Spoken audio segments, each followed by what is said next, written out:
Happy Thanksgiving, Detroit.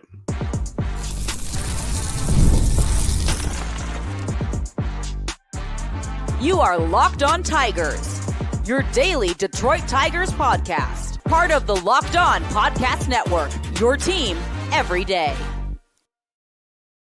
What is up, everybody? Welcome back to another edition of Locked On Tigers. I'm, of course, your host, Scott Bentley. Today is Thursday, November 27th, 2025. Thank you so much for making Locked On Tigers your first listen every single day. We are free and available wherever you get your podcasts, including YouTube, part of the Locked On Podcast Network, your team every single day. Today's episode brought to you, of course, by FanDuel. Right now, new customers can bet just $5. And if your bet wins, you'll get $300 in bonus bets to use across the app. So download the app today.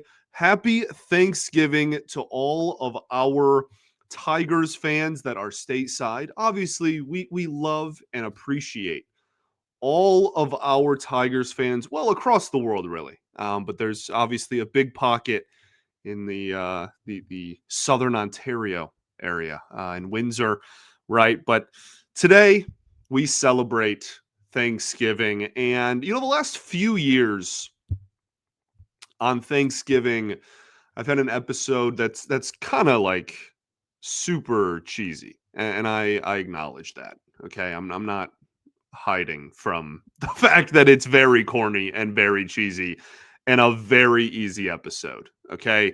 But I feel it appropriate, especially when the team is maybe this year more than other years, to be completely honest with you, to just talk about what we are thankful for. Again, very cheesy, very corny, I know.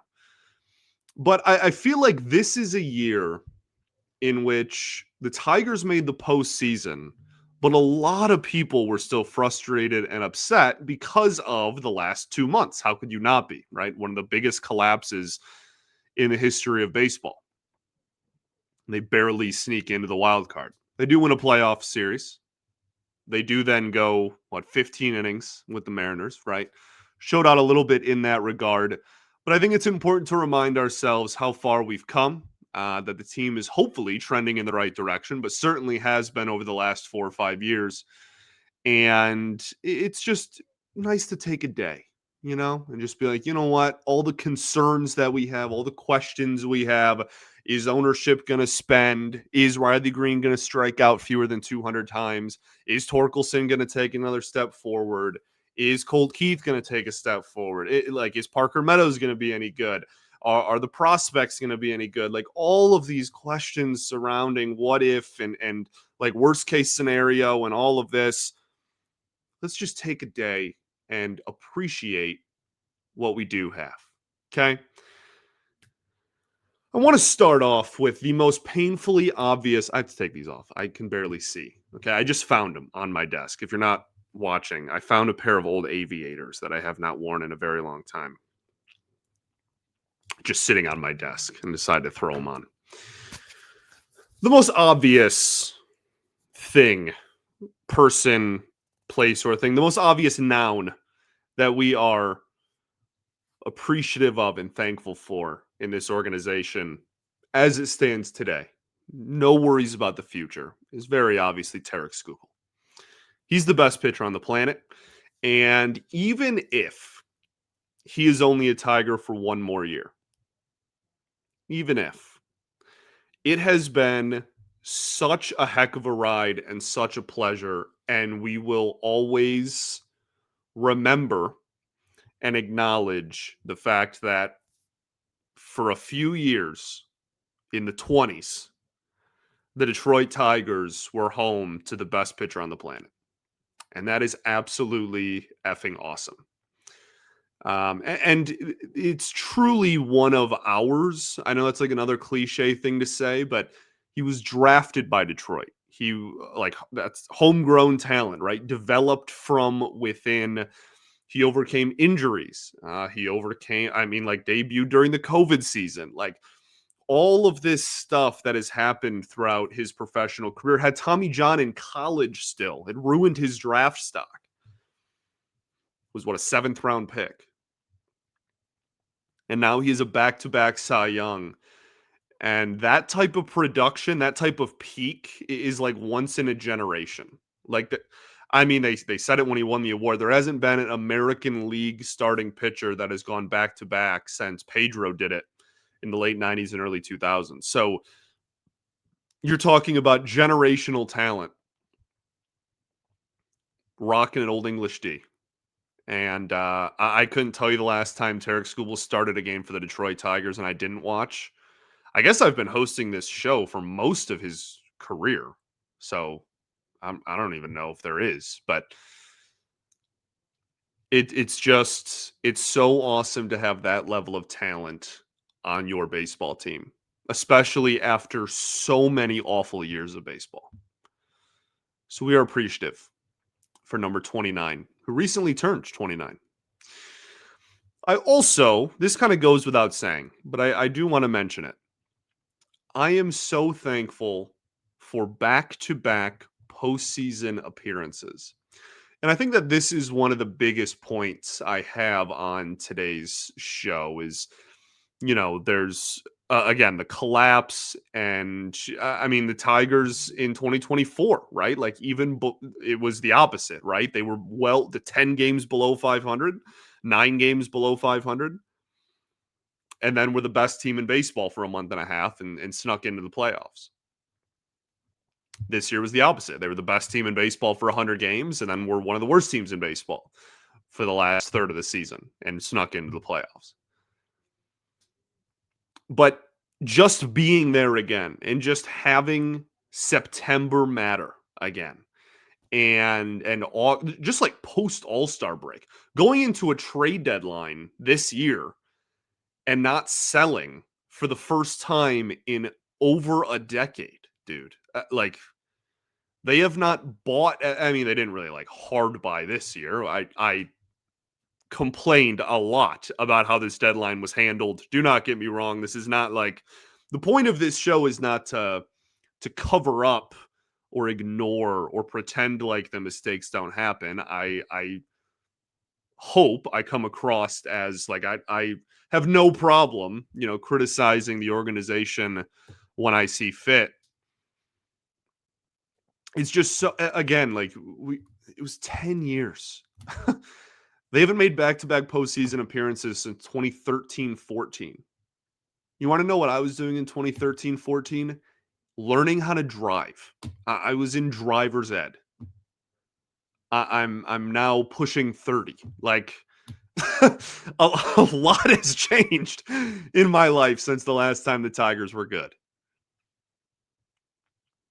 And again, we all have different appearance. We all have different opinions, rather, on the sustainability and the young players and whether this core can be a championship core and whatnot. But just being in the thick of these conversations again, having elite talent in Tarik Skubal, and then surrounding him with a team that is complementary and good enough to be playing actual meaningful competitive baseball.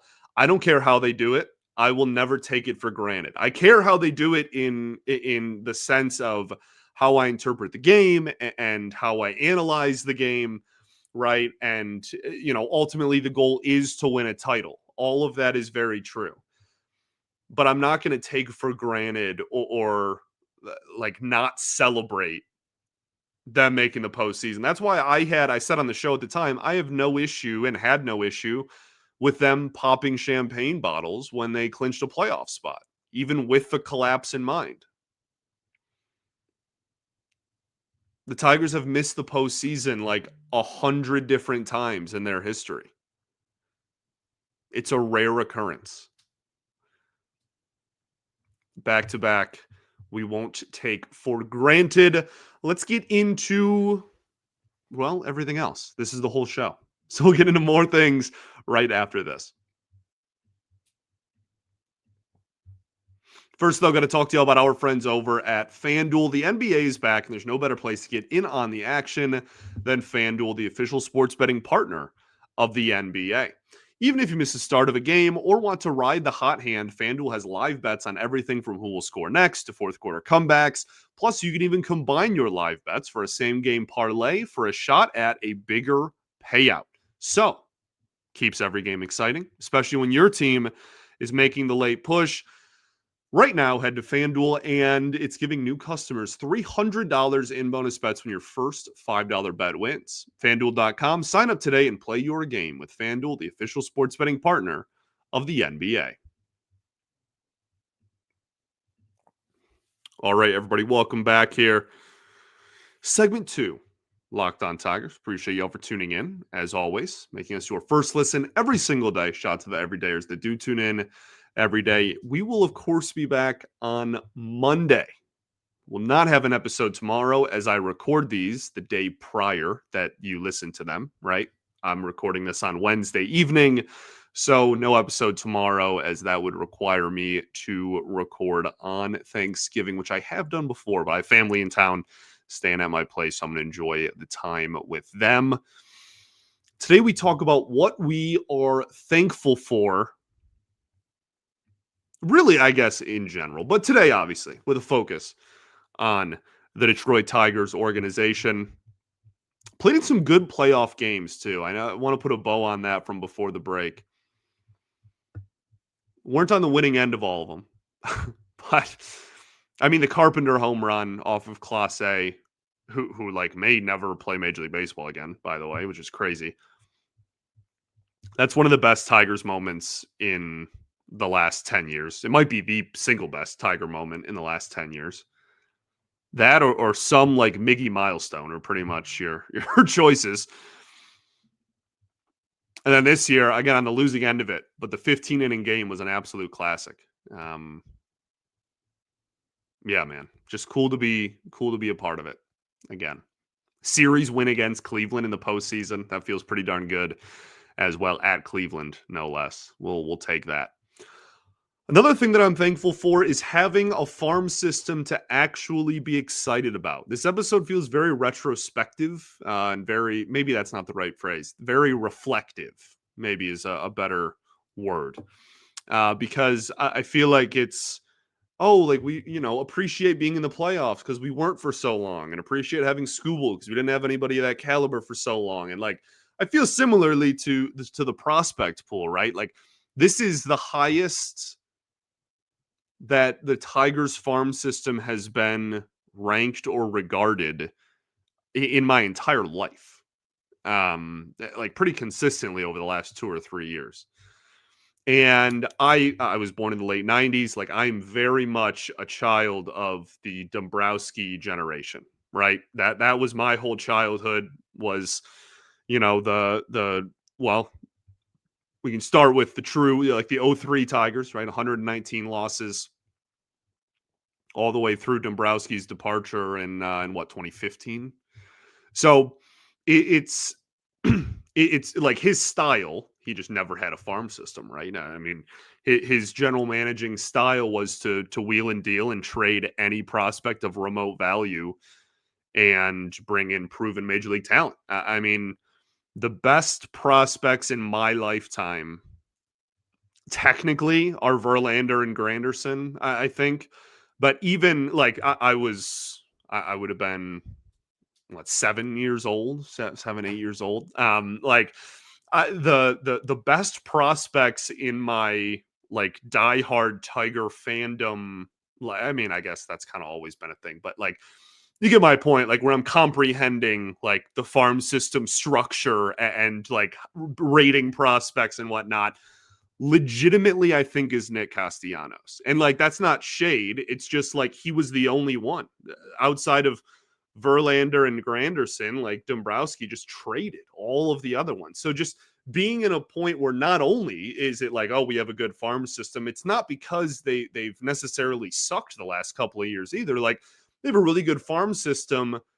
And a lot of those guys that are highly regarded were taken in the Harris era where the Tigers haven't had super high draft picks. And I think that there's just an appreciation there that there can be reinforcements and that you can fill the gaps that you have at the major league level from within. That's an actual option. because for, almost 20 years, 15 years, it wasn't. And again, Dombrowski wins. I'm not a Dombrowski hater. I know a lot of people are.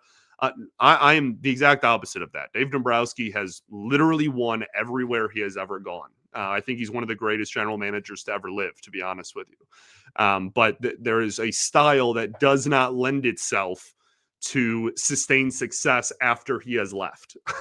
And the Tigers obviously felt, that in the worst possible way for almost a decade there after he did leave. So I want to highlight McGonigle specifically.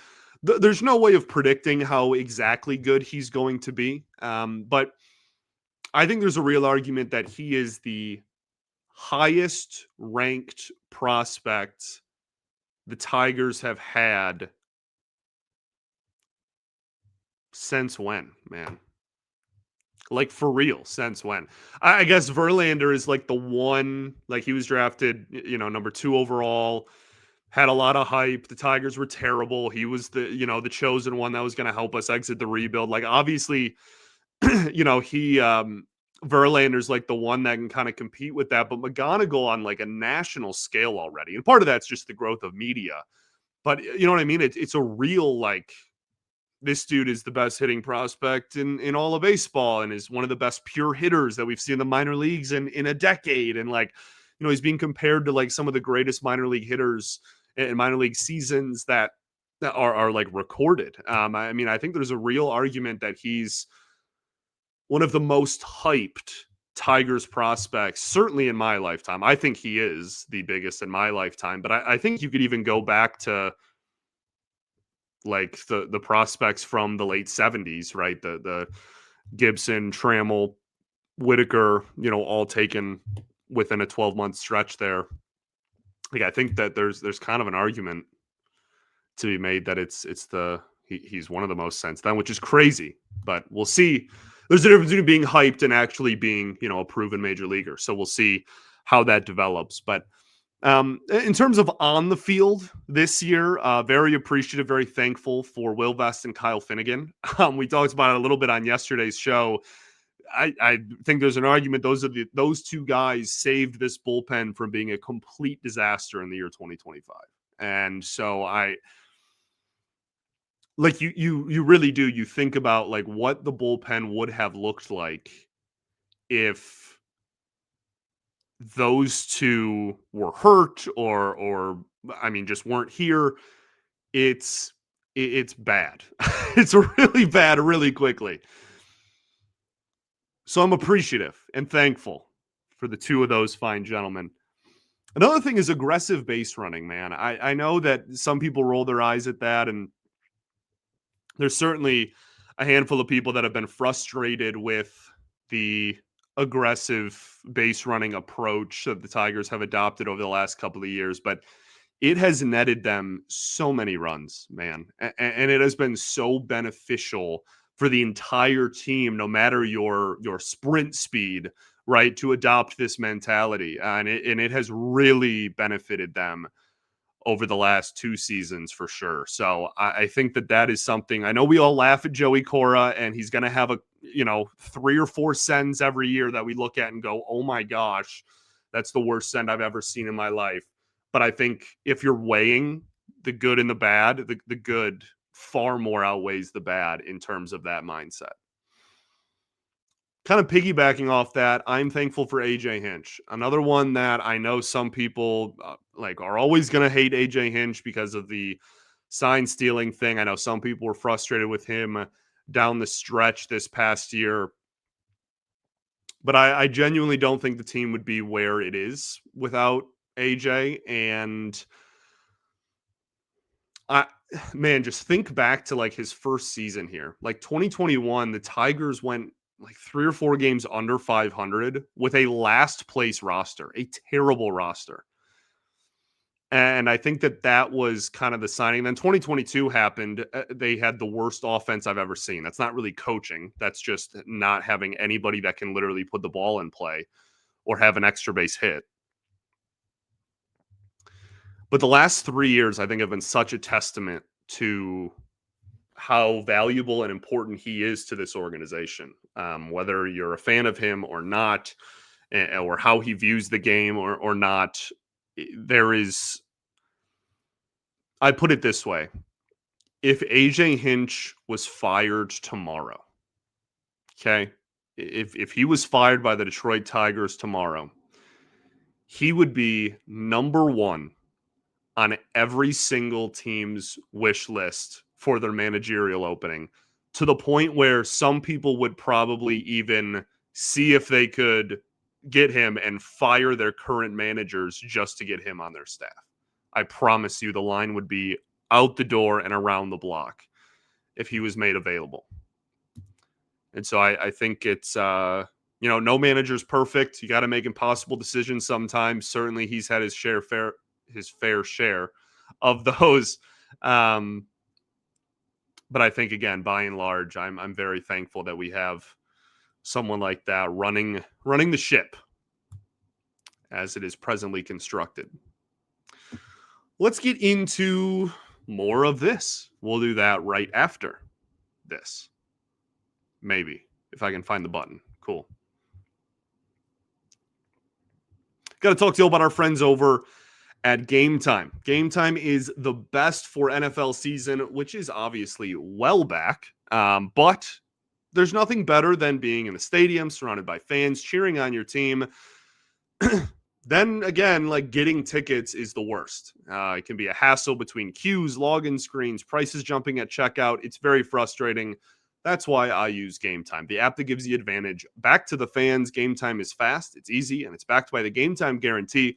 So you'll always get 100% authentic tickets delivered on time and at the best price. Plus, all fees are included, so the price you see is actually the price you pay. I pulled up Game Time, and in just a couple of taps, I saw amazing deals. I'm talking about your favorite NFL games, Lions games. Happy Thanksgiving to the Detroit Lions. Let's go get a win for as low as $100. So download the Game Time app, create an account, and use code LOCKEDONMLB for $20 off of your first purchase. Terms apply. Again, that's promo code LOCKEDONMLB for $20 off. Swipe, tap, ticket, go. Download Game Time today.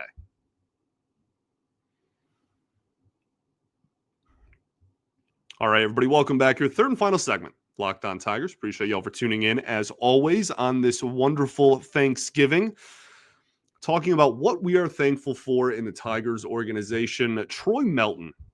I think it's important to remember, a year ago at this time, I came on this show and was talking about how the Tigers organization lacked pitching depth outside of the major league team. There's no, outside of Jackson Jobe, who's obviously was the omission from this, there's no highly regarded prospects or decent, even Jaden Ham has really, his prospect ranking has fallen a decent amount over the last 12 months, right? It's just there wasn't a lot of young starting pitchers to get excited about that were kind of on their way. And Troy Melton has proven to be that. And now with Jobe especially missing presumably almost, if not all of 2026, having a guy like Melton who is, again, homegrown, developed in the system, and now has the stuff that he features and probably is going to have a spot on this rotation on opening day is just absolutely awesome. So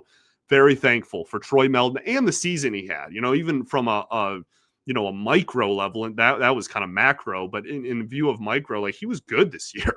He was just an effective pitcher that helped the team a lot. So certainly thankful for him. Sticking on the pitching side, I am thankful. I'm sure I've used this one before. I am thankful for the Brewers front office for trading us Reese Olson for half a season of Daniel Norris 4 years ago. That is just one of the trades of all time. I mean, my goodness, man. That is the gift that keeps on giving. And I think if we can get a full season out of Reese Olson, you will see all-star caliber numbers. He just has not come close to that in his 3 years of Major League Ball. So hopefully that changes this upcoming season. Sticking on the pitching side of I am very thankful for Cater Montero. Having, again, talking about pitching depth, a non-rotation starting pitcher that can give you like 4-ish ERA ball as a starter whenever he is called upon is so valuable. Like, I appreciate him so unbelievably much. And I know when I say that during the year, some people are like, I don't know why you like him so much, whatever. He's a minor leaguer. Yeah, he's a minor leaguer when this rotation is at full health. And if anybody has to miss time, you can call him up on a dime and he'll give you 5 innings of 2-run ball. And that is just so valuable to have in the back pocket. So I really do appreciate Cater Montero. Dylan Dingler, another fairly obvious one after this season. Every great Tigers team in the history of the organization has had just an outstanding catcher. You obviously have Parrish and Freehan. You have Pudge. Even going earlier, like you have Mickey Cochran, like multiple MVP winner, like Hall of Famer. Like we're talking about like those 4 guys are 4 of the greatest catchers in the history of the human race, right? I guess like the 2010 to 2014 team, I don't want to say is like that's not true necessarily for them. Like Alex Avila did have an all-star season. What was that, in 2011? He had the crazy year. And like Alex Avila was solid. Like he was solid behind the plate. He drew a ton of walks. Like he was a solid, valuable piece, but obviously is not of the caliber of the other 4 guys I just mentioned. But it's kind of, it's how I view the Pistons and the center position. It's like they've always had a dominant big man, or like maybe not dominant in terms of scoring, but just like a defensive anchor, or like an anchor on the team, a leader at the center position. And so it's awesome to just have an all-star caliber catcher again in the Tigers organization, because it's been a while. It's been a long while. And especially, you look at 2015 through Dylan Dingler's call-up. It was just the revolving door, man. The Wilson Ramos year and Romine and just a lot of different names kind of cycled through. So appreciative of this young catcher that is already phenomenal. Elite defender, good hitter, young. You can build around him and the pitching staff going forward. I'm appreciative and thankful for the Minnesota Twins because they're entering a rebuild and making the path to the American League Central easier. So thank you very much. I also am thankful for the Royals and Guardians, believe it or not, for giving us someone to root against. It kind of like one in the same with being thankful that the Tigers are competitive again. I know that if there's any time the Royals or Guardians lose, it's good for me. I know that. I don't need to even look at the standings or know, how the summer's gone or anything. If one of those 2 teams is losing, it's good for my baseball team. And I'm thankful for that. And I'm sure they would say the same about us. I'm thankful for Lou Whitaker being a Hall of Fame caliber baseball player, whether Cooperstown wants to admit it or not. I'm thankful for our fantastic beat writers. I talk about them all the time. I use them as a resource all the time. Evan Woodbury, fantastic. Evan Petzold, fantastic. Chris McCoskey, Jason Beck, Cody Stavenhagen. I think that's everybody. If I missed someone, I apologize. But just a fantastic crew. When you look around the baseball world and kind of the sports world in general, you realize how blessed we are with the beat writers we do have. And then just kind of the sports scene in Detroit as a whole right now. We're not like 5 or 6 years removed from every team being awful. And now it almost feels like we finally are in the opposite, right? The Pistons are, at the time that I'm recording this, actually at halftime of the Pistons-Celtics game. So hopefully I'm going to go out and watch the second half of that, and hopefully they win. But they're 15-2 at the time of this recording. The Lions, I know that they maybe haven't had the best year or the year that people expected them to have, but like they have made an NFC championship game in the last couple of years, right? They made the playoffs 2 years in a row, and hopefully this year is the third. The Red Wings, if the season ended today, would be in a playoff spot. And then the Tigers, back-to-back postseason appearances. And then even outside of that, obviously you have the fantastic college scene and like Michigan, somehow ranked 15. We'll take it. MSU, obviously with Smith and whatnot, a down year, but it's very, passionate and fun. And there's a chance that Western versus CMU is the MAC championship. And then you have Detroit City FC, who I wrote an article actually for the newspapers that I write for, my other day job here, about like they're getting a new stadium that's going to be right where the old hospital used to be in downtown Detroit, and it's going to be huge and beautiful and awesome. And like Detroit City FC is rising through the ranks and becoming more and playing better and better competition, and it's just awesome. The Detroit is getting a WNBA team back. If it's not named the Shock, I'm going to be on someone's doorstep with a torch and a pitchfork. So it better be named the Shock. Bring back the Detroit Shock. I have a picture of me probably at about 8 years old. It's me and all my buddies at a Detroit Shock game at the Palace. And we all have like our shirts off with letter, like painted on, go Shock, go, or something like that. But like there's just so much hype around the sports scene in this city, and it's a beautiful thing. It's a beautiful thing. Last bit of news here before I send you on your way. Daz Cameron signs with the Doosan Bears of the KBO. Justin Verlander trade. Looking better and better each day. Thank you to you. I say this every Thanksgiving, certainly. I always say it after the Tigers stop playing baseball games. Thank you for listening for another year. But any opportunity I can get really to show my appreciation for you, I will. I never don't want to do this. I just every day I wake up and I am so blessed and honored to just be able to talk ball with a bunch of other people, thousands of other people that just love to talk ball too. That's all I've ever wanted. And it's an escape for me, truly. And it has been my entire life. And I've talked about that in therapy plenty, but I feel comfortable